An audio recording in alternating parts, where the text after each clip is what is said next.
आफूलाई माइक दिदिनु होला। नमस्कार, मेरो नाम सौरभ नेपाल। म कक्षा जनता माध्यमिक विद्यालयको कक्षा 6 मा अध्ययन गर्ने विद्यार्थी हुँ। आज म तानसिन नगरपालिकाको प्रमुख सन्तोषलाल श्रेष्ठज्यूलाई आफ्नो जिज्ञासा राख्न चाहन्छु। 2080 सालको एसीई रिजल्टमा नेपालभर 186 जनाले 4 जीपी ल्याएका थिए। ती मध्ये पाल्पा जिल्लाबाट पनि 2 जनाले 4 जीपी ल्याउन सफल भएका थिए। ती मध्ये पनि हाम्रै तानसिन नगरपालिकाको विद्यालय जनता माध्यमिक विद्यालयको विद्यार्थीले 4 जीपी ल्याउन सफल भएको थियो।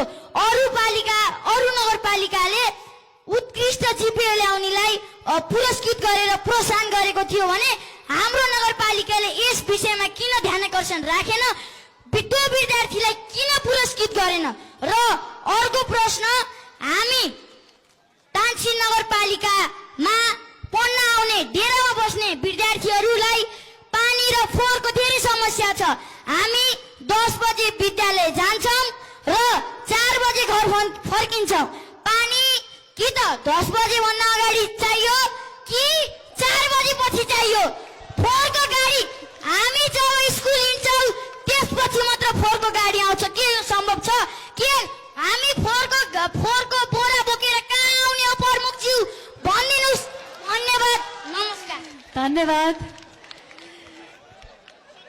जनप्रतिनिधिज्यूहरू देख्नुभयो त कति धेरै आक्रोश छ हाम्रा युवामा, कति धेरै प्रश्न छ। यो कार्यक्रम त दिनभरि गर्दा पनि नसकिने खालको कार्यक्रम छ।